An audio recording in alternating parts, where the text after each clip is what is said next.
totalmente a favor, aí outra totalmente contra, e aí tu vai mudando tua opinião e moldando tua opinião, pensando, né, o que vai acontecer, qual o futuro e tal. Mas o que é mais legal é ver a provocação das pessoas, né? Porque daí alguém levantava e perguntava, porque essa quantidade de automação, etc, etc, vai deixar as pessoas mais burras, porque ninguém vai precisar fazer nada. Ao mesmo tempo, levantava outra pessoa e falava, não, será que no momento que a minha geladeira conseguir me avisar que o leite vai estragar, que eu preciso comprar isso, que eu preciso comprar aquilo, e eu não precisar mais me preocupar com uma lista de supermercado, eu não libero ali o espaço do meu HD, do meu cérebro para fazer alguma coisa um pouco mais complexa? Então, eu acho que são pontos de vista que daqui a pouco, obviamente, a gente vai poder substituir funções, né, mais básicas, mas vai forçar as pessoas a conseguir, de fato, né, fazer outras coisas. E eu acho que um ponto muito importante é aí a gente trabalhar também soft skills, né? Que eu acho que, obviamente, tem a tecnologia a nosso favor, mas o fator humano, né, é algo que a gente ainda não consegue substituir. Espero que a gente não consiga também, né? Mas é algo que essa inteligência emocional dos times, né, é extremamente necessário. Então, eu acho que as coisas vêm para complementar. Então, vamos observar.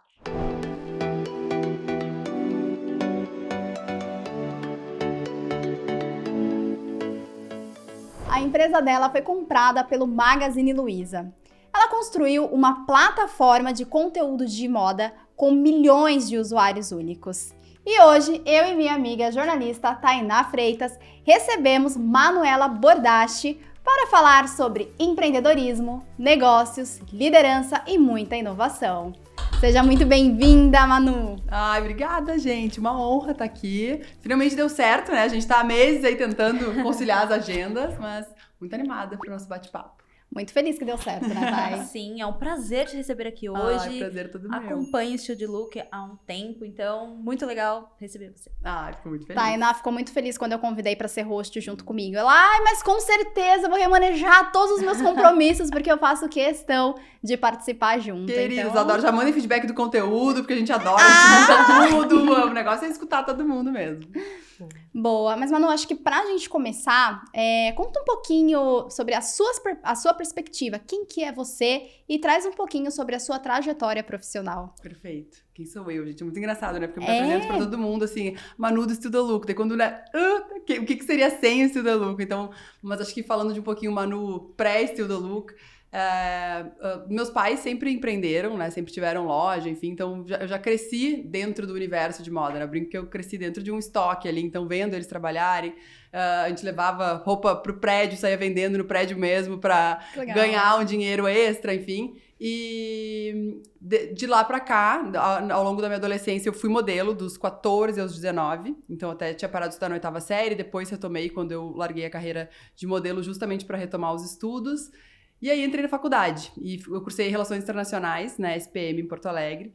E ao longo da faculdade fiz um estágio ou outro, nada na área, muito naquele momento assim, me descobrindo, né, entendendo, né, outras áreas, enfim. E quando eu fui, né, me deparei com o meu trabalho de conclusão de curso, pensei, bom, vou ter que escrever durante um ano, né, de uma maneira super profunda sobre algum tema. Então eu quero escolher um tema que eu tenha um interesse e uma curiosidade pessoal. E na época, a minha escolha foi escrever sobre na época, isso foi de 2010 para 2011, eu escolhi o tema do modelo fast fashion no Brasil, a entrada do modelo fast fashion no Brasil, né, que obviamente já tinha se dado há alguns anos, mas muito mais pelo aspecto até da logística, que eu tinha muita curiosidade de entender. Visionária ela, né? Tinha muita curiosidade de entender a velocidade, né, então a minha escolha foi essa, né, que daí teria a ver com o curso em si. E ao longo do meu trabalho de conclusão, eu fui me matriculando em vários cursos paralelos, porque na época, pode parecer não tanto tempo, mas a gente não tinha Instagram, não tinha essa facilidade toda, e eu precisava entrevistar pelo menos 10 pessoas da área para o meu trabalho de conclusão. Então eu me matriculei em vários cursos com o interesse assim, principal de conseguir o contato dos professores que ministravam esses cursos.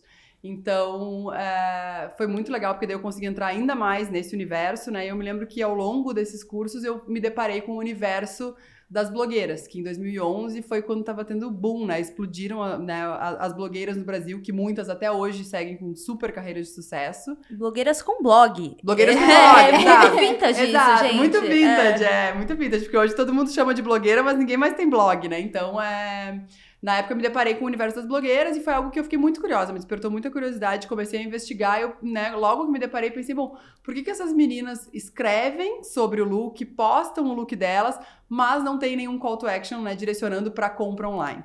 Então pesquisei muito e quando eu vi que ninguém fazia, eu falei, bom, vou fazer, né? Tá aí uma boa oportunidade de negócio, eu acreditei na época que era uma boa oportunidade, também para mim o caminho de empreender era algo natural, por ter vindo de uma família que sempre empreendeu, sempre teve vários negócios com seus altos e baixos, então me pareceu um caminho muito natural. E aí, de lá pra cá, né, estamos aí com 11 anos de Still the Look, obviamente a gente entra mais no detalhe, mas só de uma maneira muito resumida como surgiu a ideia do negócio, né? Então, na época também, como eu estava terminando a faculdade, eu não tinha como fazer um aporte financeiro, eu fui atrás de pessoas que poderiam me complementar no negócio, né, que tinham ali skills complementares aos meus, e a gente lançou. Nossa, e apesar de tão jovem, você já tinha essa visão, né? Então eu preciso de alguém que complete essas outras frentes que sozinho eu não consigo. Total. Até porque no momento que não tem como fazer um investimento muito grande, tu precisa que as outras pessoas entrem de fato com o trabalho em outras áreas.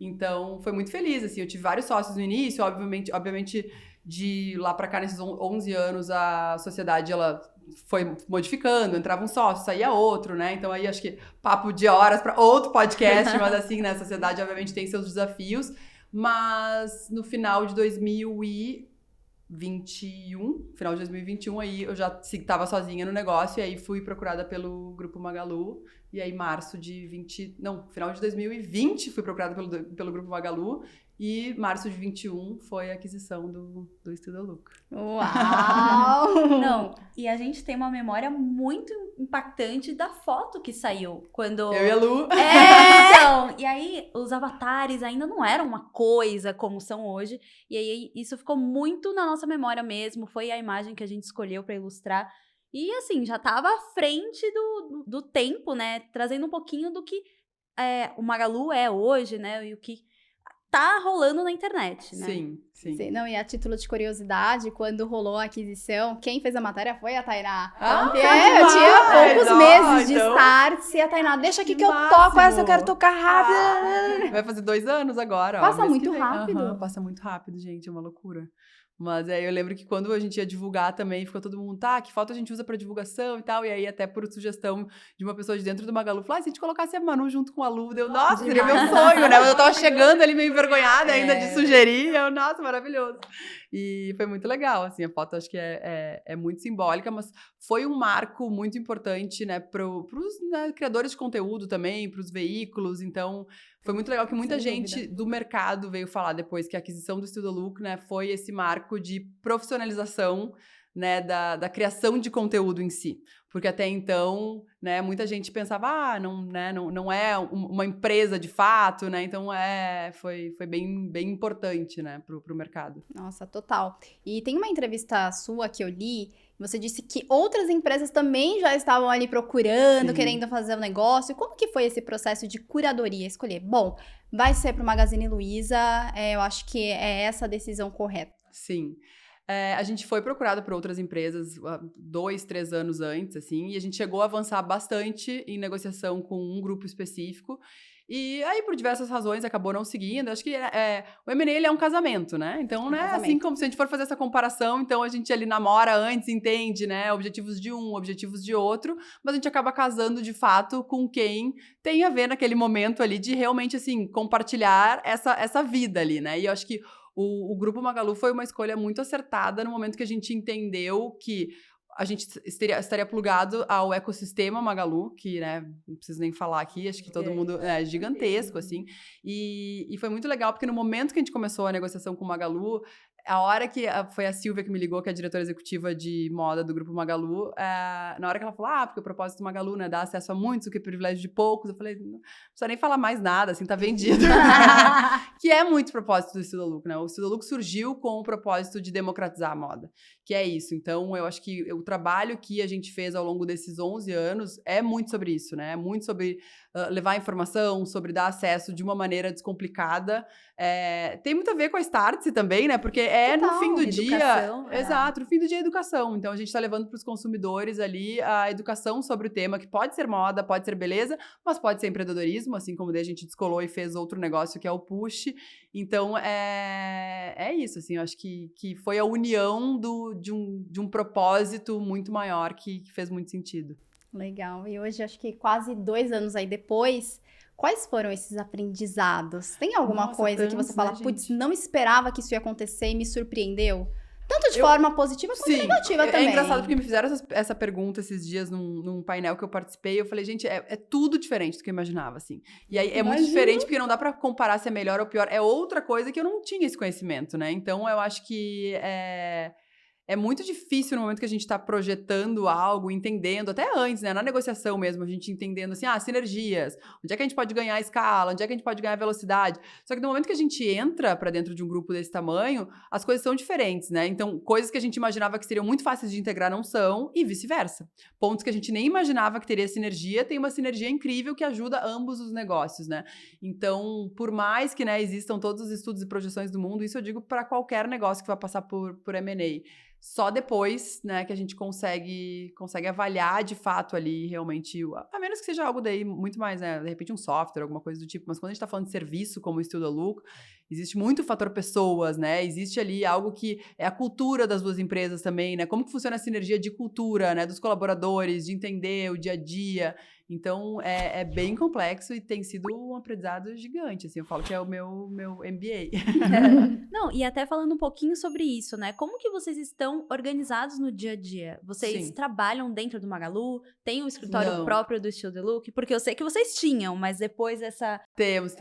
E isso foi muito negociado no momento de, né, pré-aquisição ali também, né? Obviamente a independência editorial do Still the Look, né?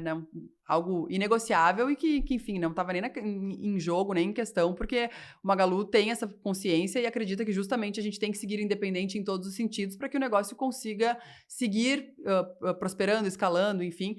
Então, hoje a gente tem, obviamente, vários comitês que reportam para o grupo, principalmente a questão de resultado, obviamente, né? Mas a gente segue com uma operação totalmente apartada. Nosso escritório fica aqui pertinho, vem bem rapidinho, aqui na Vila Madalena. E eu falo que o escritório, ele é quase que um colaborador do Still the Look, ele é um personagem, né? Então, é impossível a gente estar dentro de algo que não seja nosso, porque, né, tira ali o fator humano do Still the Look, que é aquele sonho das pessoas conhecerem o escritório, então a gente recebe leitoras, né, e tudo. Toda a atmosfera que gira em torno desse negócio, né? Então, hoje a gente faz parte de um grupo, mas a gente segue com o negócio operando, né, com total independência. É a identidade ali do negócio, né? Totalmente. E, Manu, hoje, qual que é a sua posição? O que você de fato faz? Ai, gente, então eu tive, logo depois da aquisição, eu tive uma posição muito mais ativa dentro até mesmo do próprio grupo para entender esse momento, e justamente porque o grupo estava lançando também marca própria, então entender a estratégia de conteúdo, né, e realmente, assim, conseguir trazer a inteligência do Still the Look para dentro do grupo em termos de conteúdo, e foi muito positivo, né, a gente conseguiu estruturar muito essa parte de conteúdo de cada uma das marcas, porque o Magalu tem várias marcas, tem Shoestock, Zattini, lançou Vista Magalu, tem Época Cosméticos, tem Netshoes, então tem várias marcas que transitam nesse universo. E foi incrível, assim, esse aprendizado, acho que foi crucial para conseguir entender de fato, né, o tamanho, né, a dimensão do Magalu, mas isso feito e operando agora, né, e a gente obviamente segue com trocas o tempo todo, hoje o meu foco né, 100% em operar o Still the Look e o Push, né, então fazer o negócio crescer e realmente conseguir, né, colocar em prática agora todos os planos que a gente tinha também em pré-aquisição. E em quantas pessoas vocês estão hoje? Olha, hoje acho que 35, tanta gente entra e sai, mas 35 e crescendo, gente, aumentando aí sempre. Dor de cabeça também aumenta, tudo, né, gente? Faz parte. A gente vai chegar no fator pessoas aí também, mas é muito bom, né? Então a gente tem um time muito incrível que, sem a menor dúvida, eu falo para as meninas sempre, assim, sem elas, a gente não estaria onde a gente está hoje, assim, o Still the Look são, né, as pessoas que fazem o Still the Look. Não, e baita sorte conseguir talentos, né? Porque quando a gente olha para o mercado, eu escrevo muito sobre o futuro do trabalho. Uhum. E a maior dor que existe hoje nas empresas é encontrar talentos. Total. E não só atrair, mas retê-los também. Totalmente, total. É isso, é porque até assim, atrair já é difícil. Reter, nos dias de hoje, muito mais difícil. Muito! Tem né? vários Então, movimentos rolando. Totalmente, ainda mais porque a gente vive num momento que se a gente for pegar o Still the Look, a gente tem, né, de 18 a quase 40 anos. Então, assim, são gerações muito diferentes, que pensam de uma maneira muito diferente. Então, a gente tem que entender exatamente ali cada momento de cada pessoa. É bem complexo. Eu imagino. Manu, eu anotei aqui, enquanto você foi falando, e surgiu uma curiosidade. Você falou muito sobre essa questão da sociedade. Uhum. Quando eu fundei ali, eu procurei outras pessoas, obviamente alguns saíram, outros entraram. E qual que foi o seu maior desafio quando o assunto é sociedade? Acho que são muitos desafios, né, em sociedade, né? Sociedade é um casamento, então, mas para mim, assim, uma lição que fica, e que eu acho que, né, se tem uma dica que eu posso compartilhar, e eu falo muito para amigas que têm sociedade, e que muitas vezes, né, estão terminando sociedade, eu acho que não é porque uma sociedade acaba que quer dizer que ela deu errado, pelo contrário, né? Acho que muitas vezes chegou no final de um ciclo que deu super certo, como graças a Deus foi o meu caso com todos os meus sócios, todos estão super bem, né? A gente muitas vezes até faz negócios com as empresas dos outros sócios, mas ciclos que chegaram ao fim por momentos, muitas vezes, de vida do empreendedor. Então, é algo que eu sempre pensei, inclusive, assim, a gente foi muito feliz no momento que a gente foi fazendo todos os contratos entre, né, sócios, enfim. A sociedade, ela tem que estar protegida, a empresa tem que estar protegida para que o momento de vida do sócio também não dite o futuro da empresa, né? Então, se daqui a pouco um sócio, né, começou a empresa super jovem, passa 10 anos, a pessoa tem um outro, né, um outro desafio, um outro objetivo, aí tem que, né, pivotar a empresa inteira para seguir aquele objetivo daquele sócio, né, e o contrário. Então, eu acho que é natural que sócios possam entrar e sair se eles não estiverem de acordo com o objetivo da empresa, né, e não o contrário. Então, foi, de certa forma, muito isso, assim, né, momentos de vida, decisões, né, objetivos diferentes. Então, entender qual era o caminho que o Still the Look tinha que seguir e, né, acho que quem né, estava disposto, né, a seguir com o Still the Look naquele momento. Muito legal. Eu acho que vai ao encontro do que a gente tanto fala da transparência, né? A empresa e o funcionário precisam ter transparência, mas os sócios também precisam ter transparência. Total. E eu acho que essa transparência é crucial para a saúde do negócio, né? Porque tá tudo bem também se, né, em algum momento alguém tiver que entrar, tiver que sair, é isso, né? Mas... Sem ressentimentos, depois Exato, fecha negócio de novo. Exatamente, vira todo mundo parceiro de novo, abre outra empresa, então tá tudo certo. Boa. Eu olhei pra Thay e achei que a Thay ia falar. Eu também espero você. Pode ir. Não, e até falando um pouquinho mais sobre isso, né? Você começou a Still the Look falando sobre fast fashion. Uhum. E aí, tá rolando uma mudança muito importante agora no cenário do varejo brasileiro, que envolve uma fast fashion, que é a Shein.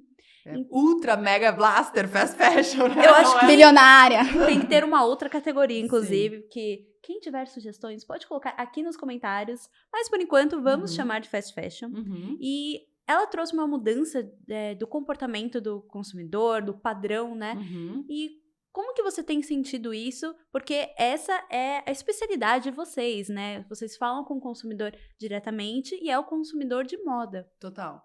O que eu acho que é muito curioso de observar né, pegando a Shein como exemplo, é que, né, há pouco tempo todo mundo falava, o consumidor não está disposto a esperar, não tem como ter um frete que vai demorar, se o frete for menos de, né, mais de X tempo, o consumidor cancela, e tá aí, né, todo mundo fazendo compras, esperando às vezes 50 dias para chegar um produto da Shein, né, o que faz, né, cair por terra tudo isso que a gente via, né, então o que para mim fica muito como um aprendizado de que as coisas, elas estão em constante movimento e evolução, de que, obviamente, são perfis. Também tem gente que não está disposta a esperar, dependendo, obviamente, do produto. Outras pessoas estão, né? O fator preço influencia muito, né? Conveniência, enfim. Então, eu acho que não existe uma resposta certa e pronta para um movimento que vem acontecendo como o da Shein, como vários outros, enfim, que de fato, assim, né, a gente está aprendendo muito com o consumidor.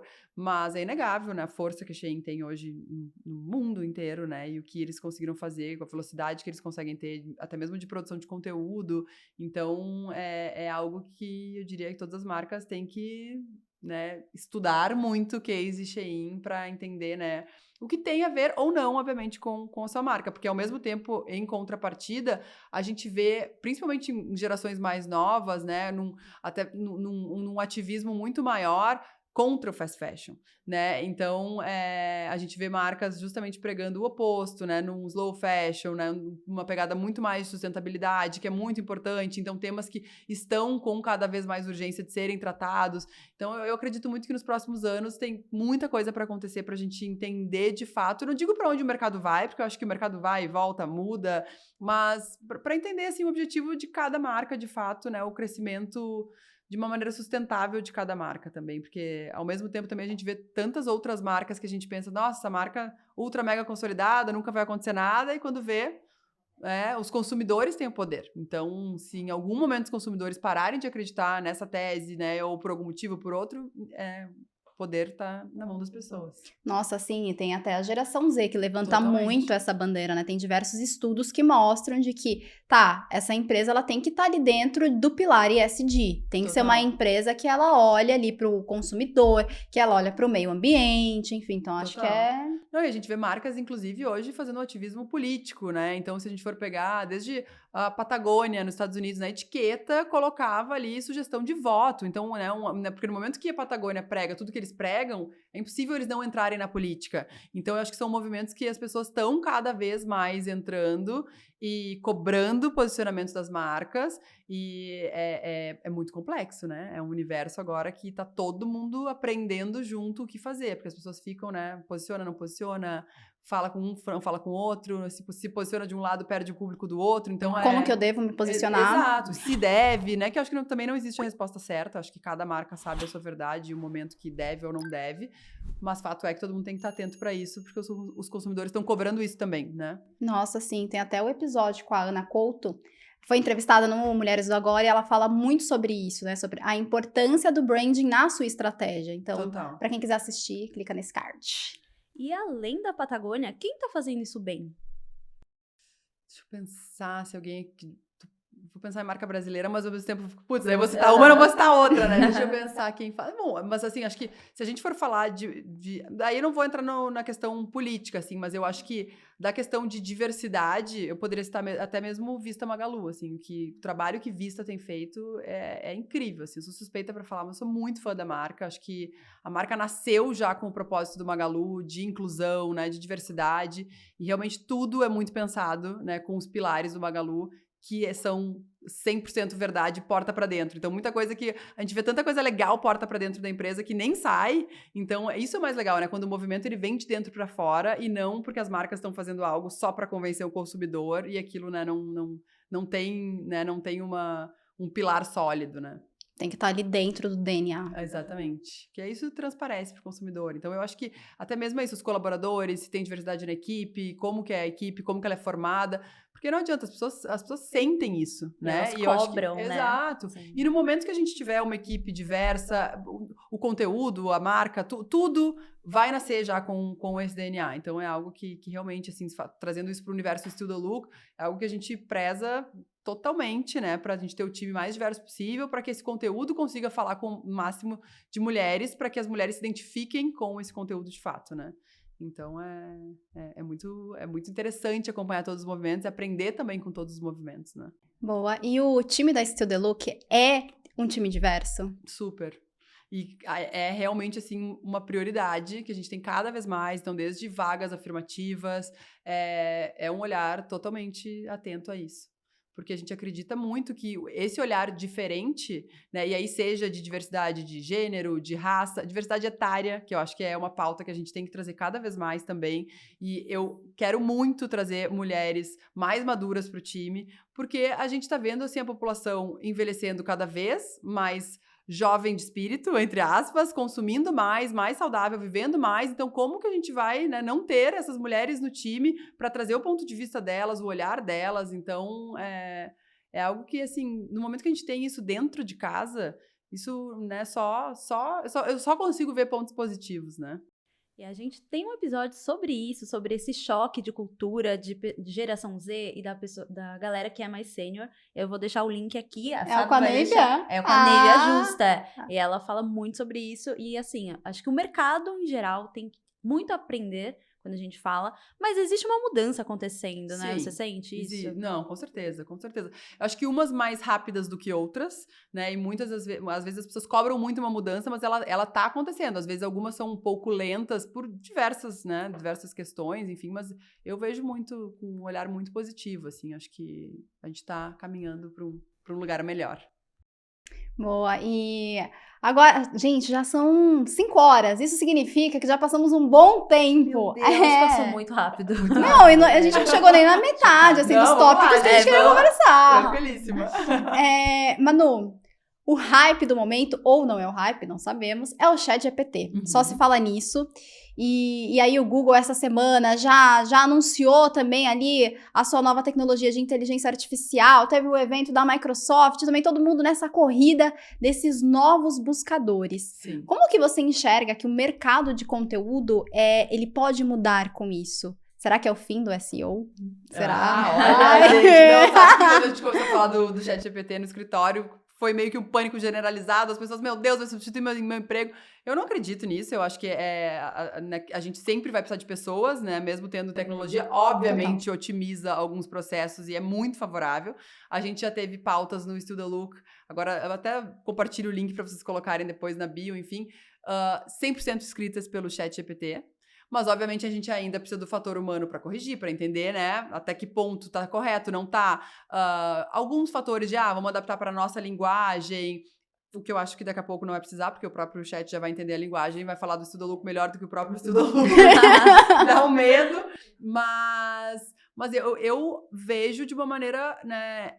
Obviamente dá medo, mas eu acho que, assim, trazendo isso para o nosso contexto atual, porque eu acho que pode se tornar algo perigoso, mas no nosso contexto atual, eu acho que isso pode ser usado para o bem, né? Para pesquisa de fato, para entender algumas questões que, enfim, possam apoiar o trabalho de conteúdo, né? Então, acho que até o BuzzFeed mesmo falou que vai começar a usar o ChatGPT também para produzir pauta, enfim. Eu acho que tem muita coisa para acontecer num período muito curto de tempo agora, que vai ditar muito também para onde a gente vai, né, nesse quesito, assim, mas é algo que é fascinante, assim, né? Não, total. É uma loucura. E aí quando a gente olha para a inteligência artificial, assusta, mas a gente para e pensa, poxa, vai otimizar o meu tempo e eu vou poder usufruir isso, esse tempo que sobra para algo que vai agregar mais valor, né? Sim. Algo mais criativo, mais analítico. Exato. E sabe que foi muito engraçado no Salto by Saltos do ano passado, 2022, tô perdida no tempo, gente, pós-pandemia.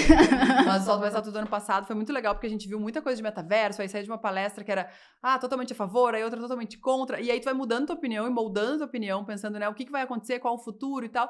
Mas o que é mais legal é ver a provocação das pessoas, né? Porque daí alguém levantava e perguntava, porque essa quantidade de automação, etc, vai deixar as pessoas mais burras, porque ninguém vai precisar fazer nada. Ao mesmo tempo, levantava outra pessoa e falava, não, será que no momento que a minha geladeira conseguir me avisar que o leite vai estragar, que eu preciso comprar isso, que eu preciso comprar aquilo, e eu não precisar mais me preocupar com uma lista de supermercado, eu não libero ali o espaço do meu HD, do meu cérebro para fazer alguma coisa um pouco mais complexa?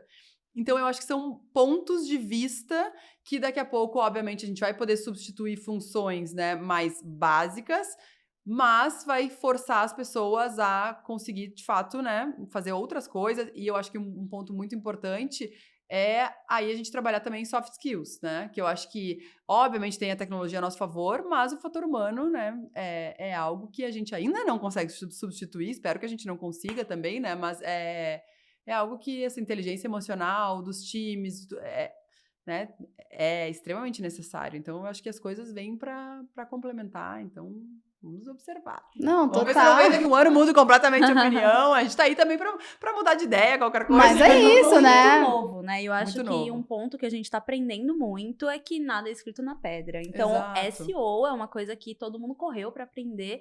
E no final pode ser que ele seja substituído por outra coisa. Totalmente, que a gente não sabe o que é ainda, né? A gente pode estar vendo aí, talvez, quem sabe o fim do Google, não sei, né? Pois obviamente, né? Ousado dizer, mas a gente não sabe. Então, é algo que... E isso é o mais interessante da gente olhar. Às vezes a gente tem certezas, né? Tipo, tá aí o Instagram, nada vem, nada vai substituir. olha a força do TikTok. Então, né, assim como teve Snapchat. Então, acho que o mais importante nisso tudo, né, acho que dando dica agora como marca, empresa, enfim, é ter uma marca muito sólida. Que isso foi o que a gente sempre pregou no Still the Look, por exemplo. Então, pode vir a ascensão de uma mídia, Snapchat, por exemplo. No Brasil ninguém mais usa Snapchat. Ok, a marca é muito forte a ponto das pessoas irem seguir em outros lugares, né? Se interessarem para estar em outros lugares, daqui a pouco a marca virar outra coisa.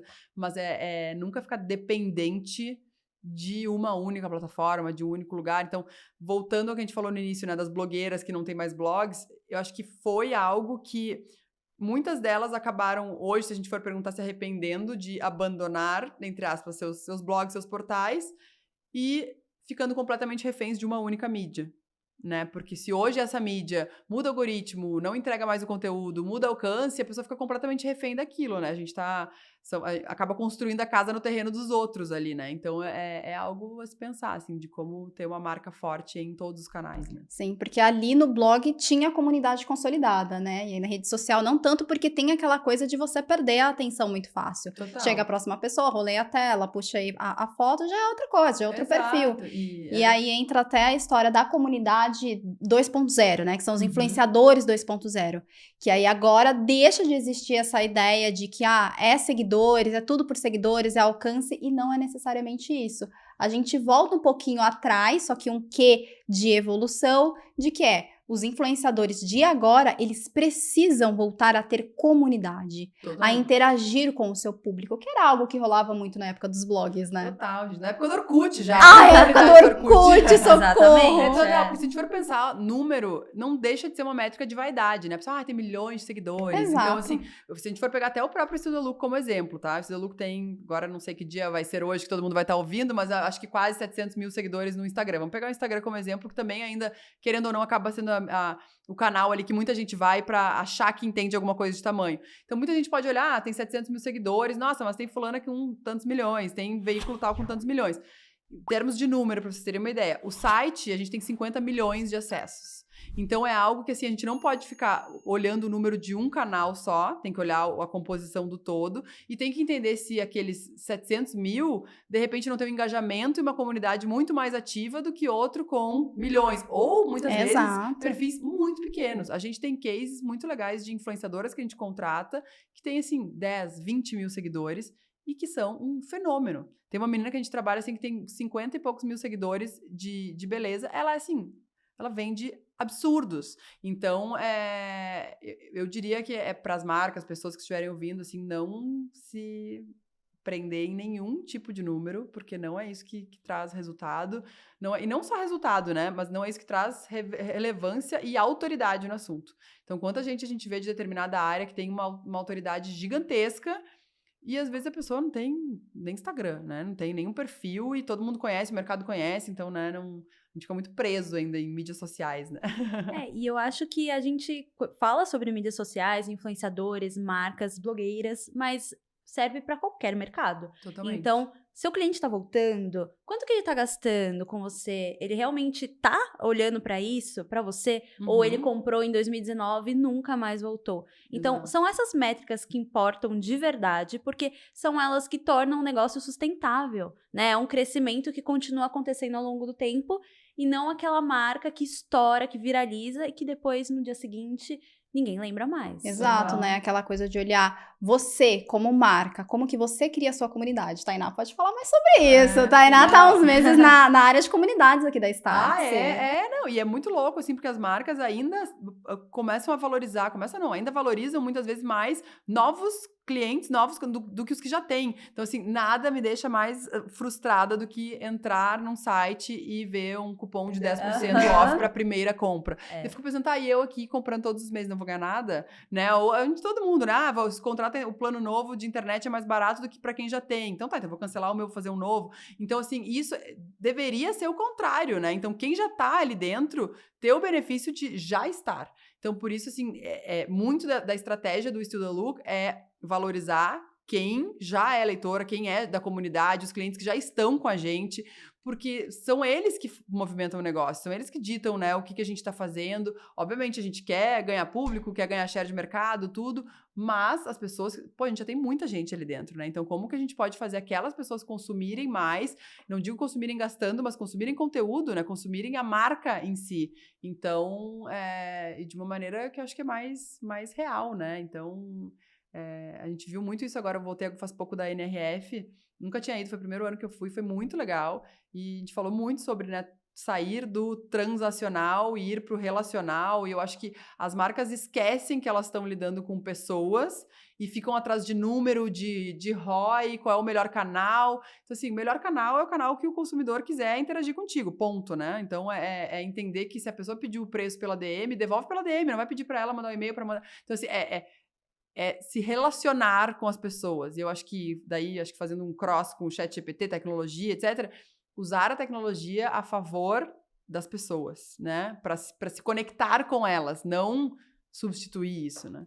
E eu acho que é a personalização, né? Eu acho que o ChatGPT nunca vai substituir uma pessoa, mas ele pode ajudar a tecnologia e tudo mais ser mais personalizado. E aí isso é chave, né? Quando a gente quer manter as pessoas próximas, poder dar um tratamento diferente, que a tecnologia permite que a gente tenha uma escala maior. Perfeito. Então, isso faz muita diferença. Né? Nossa, super.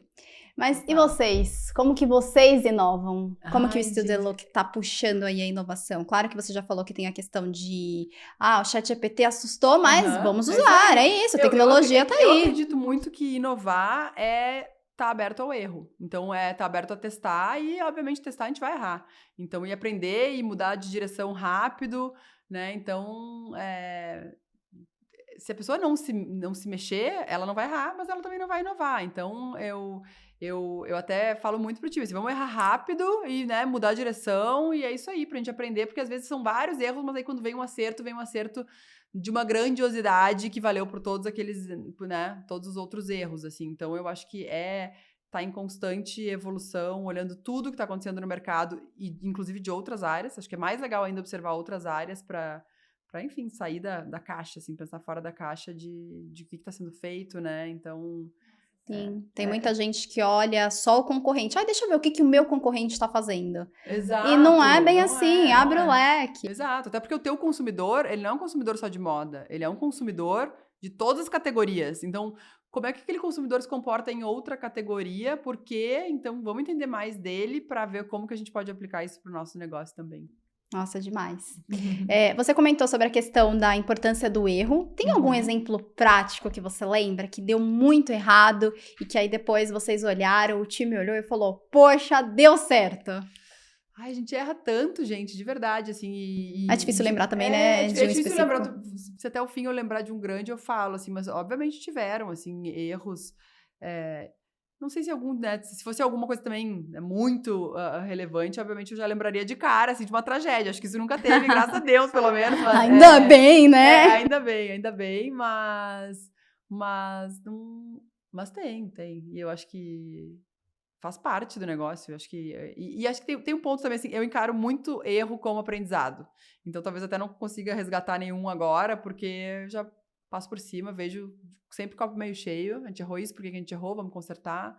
Então, eu acho que o errar grande, eu falo muito pro time, né? Então, entre ficar errando pequeno o tempo todo, vamos errar um pouco maior ali, porque daí mostra que a gente ousou um pouco mais. Aconteceu algo que ninguém conseguiu prever, mas ok, vamos, bola pra frente, vai. Do que tá todo dia, né, cometendo o mesmo tipo de erro, assim. Acho que o problema é isso, é a recorrência do mesmo tipo de erro e não vários erros diferentes. A sacada tá em erro, identifica o erro. Aprende com ele, exatamente. Aprende e muda a rota. Exatamente. O que eu posso aprender com isso? E exatamente. Aí vai embora. Exatamente. É um lema, né, do Vale do Silício, a gente está lá, então vê isso diariamente, mas que não precisa ser uma startup para poder aplicar isso, né, na companhia. Qualquer empresa de qualquer setor pode errar e errar rápido e se recuperar. Exato. É isso. Eu acho que fazendo um paralelo lá com o Vale do Silício, a gente vê muito, assim, empreendedor do Vale do Silício, vai lá dar certo, que também, entre aspas, porque o que é dar certo, né? Mas, deu certo na 20ª empresa.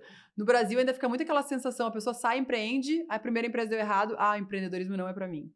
Não, Não, e tem dados, né, que mostram que precisa empreender várias vezes para alguma e às dar vezes não era certo. para ti naquele segmento, naquele momento, por diversos motivos, né? Então, é tentar de novo. Eu acho que é ter essa resiliência e seguir em frente. Mas tem muita gente que tem medo também de empreender, de dar o primeiro passo, né? Ai, Sim. tem muito concorrente no mercado, e às vezes nem é um concorrente direto, mas de alguma forma bate aquele receio. Sim. O que você acha disso? Assim, qual que é a sua análise? Eu acredito muito que a pessoa que tem o perfil empreendedor, ela vai, não importa se tem concorrente, se não tem.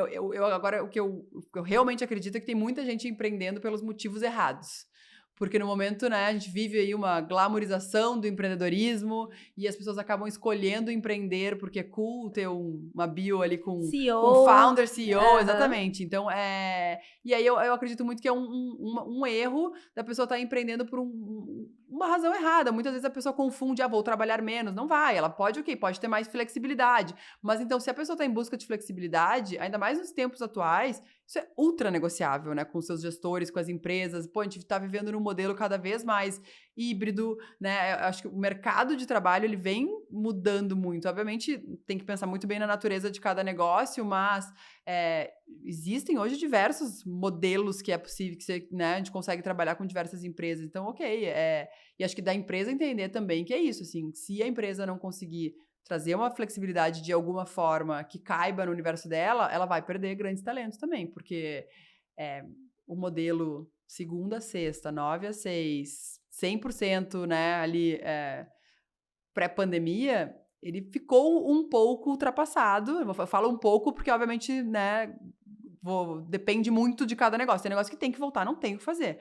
Mas alguns outros que pode ter essa flexibilidade, eu acredito muito que isso ajuda no momento de reter talentos, por exemplo. Total, a gente tá na época da grande renúncia, a galera pedindo demissão, porque quer uma qualidade de vida melhor. Exato. E ao mesmo tempo, também acho que um outro fator é o nosso escritório em São Paulo. A gente tem pessoas do time de outros lugares, porque São Paulo é uma cidade extremamente cara, muita gente não consegue estar aqui, e tem talentos incríveis em outros lugares. Então, por que não, se a natureza do trabalho daquela pessoa específica permite com que ela não esteja no escritório, por que não conseguir ter uma pessoa remota? Né?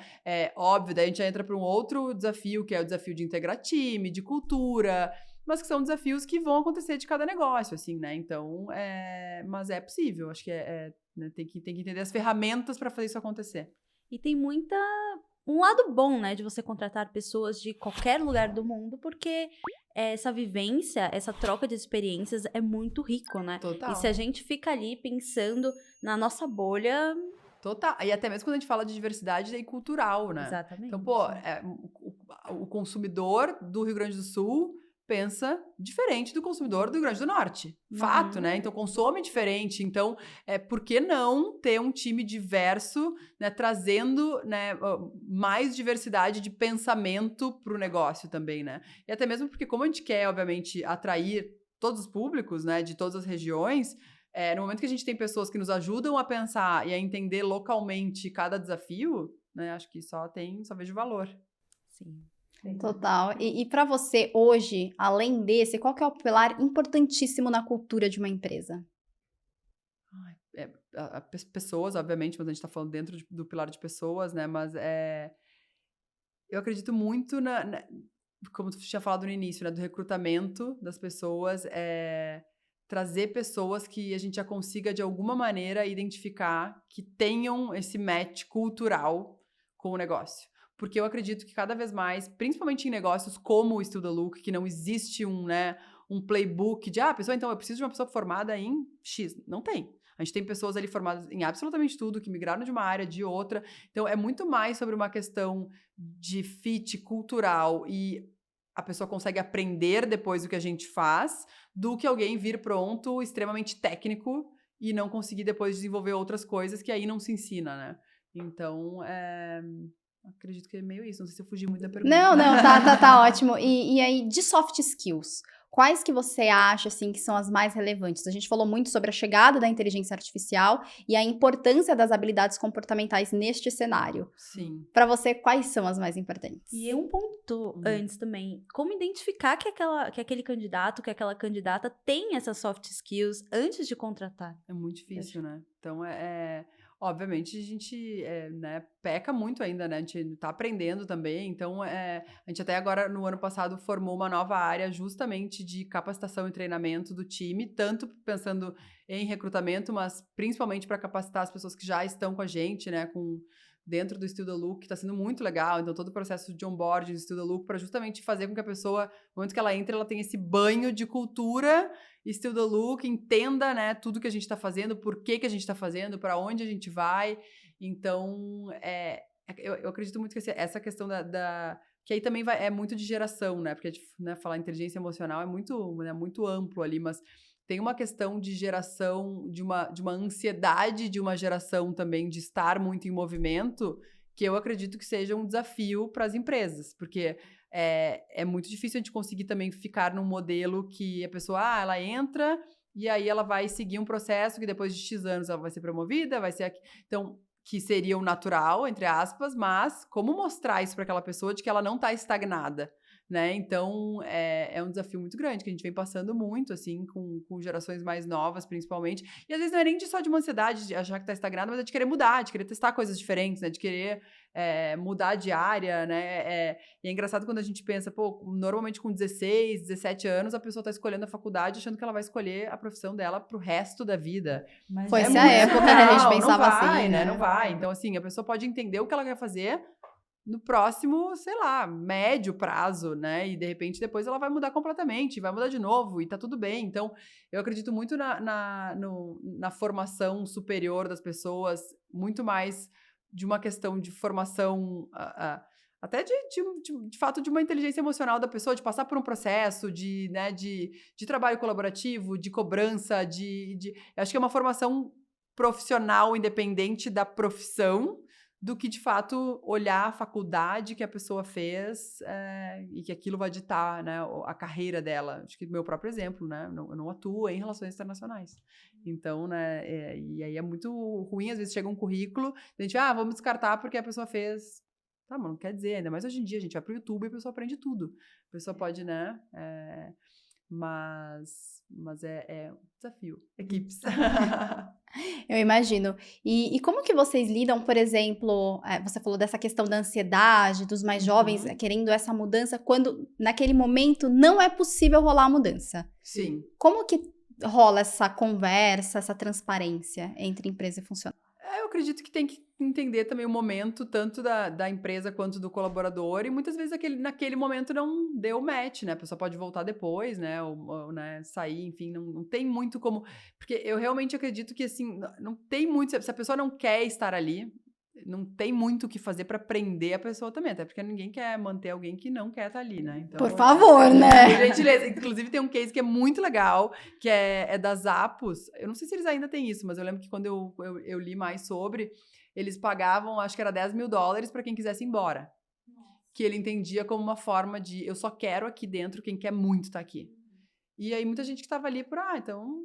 Tchau. E na época, $10 mil valia muito mais do que vale hoje, $10 mil, mas daqui a pouco pegar hoje, assim, se a pessoa tá ali só pelo dinheiro, e não que seja errado, né? Porque todo mundo tem conta, boleto pra pagar. Mas se aquele é o único objetivo, ok, ela pode ganhar aquele dinheiro em outro lugar. Então, ele não pode ser, né, o único fator que faça a pessoa ficar naquele lugar, né? Então, a pessoa tem que comprar a ideia, né? Vestir a camisa ali junto. Então, o case das Zappos é muito legal. E eu acho que, voltando para o assunto geração Z, essa já é uma característica, né? Várias pesquisas já apontam que dinheiro é importante, mas não é a coisa mais importante. As pessoas querem ter um propósito, inclusive porque a gente passa muito tempo trabalhando, né? São horas do dia que a gente passa e aí tem que estar feliz. É muito difícil continuar se não tá feliz, né? Total. Inclusive, ontem eu estava assistindo uma palestra do Ferreirinha, que, enfim, super expert de mercado de luxo, enfim, e ele estava falando que ele viu um reporte do Google e que no ano passado foi o primeiro ano da história do Google que a busca por saúde mental ultrapassou a busca por câncer. Então, as pessoas realmente, elas estão adoecendo, né, por diversos fatores, e eu acho que hoje Hoje não, né? Em qualquer momento. Pô, a gente passa 1/3 da nossa vida trabalhando. Então, é uma parte que é extremamente importante. Então, as pessoas estão buscando trabalhar com mais qualidade. Então, é preciso entender ali o que é inegociável para aquela pessoa, mas também o que é inegociável para a empresa. Porque eu também acredito, não estou aqui também falando, são só flores, então a empresa tem que super se adaptar. Mas, às vezes, não tem como, né, gente? Então, assim, a gente precisa entender muito bem o perfil que se adapta com aquela pessoa, para que tanto a pessoa não seja um sofrimento estar ali, quanto a empresa e vice-versa. Então, eu acho que esse match aí é muito importante, né? Que é o que a gente volta daí para a cultura. Boa. E aí já estamos chegando no final do podcast. Boa. Tem um quadro chamado Na Prática, é um quadro fixo, que a gente solta uma pergunta e você conta como que funciona ali, como que você vivenciou na prática. Tá. Acho que a primeira delas veio agora na minha cabeça, você falou muito sobre a questão das soft skills. Uhum. Como que você potencializa as suas habilidades comportamentais? Acho que na prática é nunca parando de aprender, né? Estudando, sempre, para sempre. Lifelong learning. Total. Porque Boa. não existem verdades absolutas, né? Então, muitas vezes a gente pensa... eu acho que em momento nenhum da minha carreira eu vou chegar agora, tá dominado. Cheguei. Não tem Quem como, dera, não tem, né? Imagina, porque daí surge outra coisa que, putz, a gente nunca imaginava. Então, é aceitar que é um eterno aprendizado o tempo todo. Boa. E aí a outra é o principal desafio que você já enfrentou ou que você enfrenta como liderança.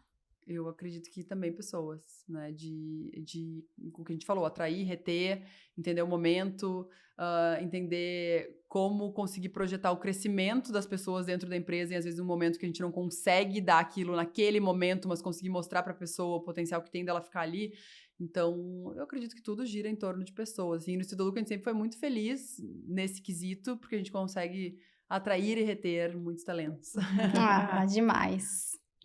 E aí o último, quer falar? Uma tendência ou fracasso. Vamos lá. De 1 a 3 palavras, você tem que falar rapidinho se é uma tendência ou fracasso. E o porquê. E o porquê. Exatamente.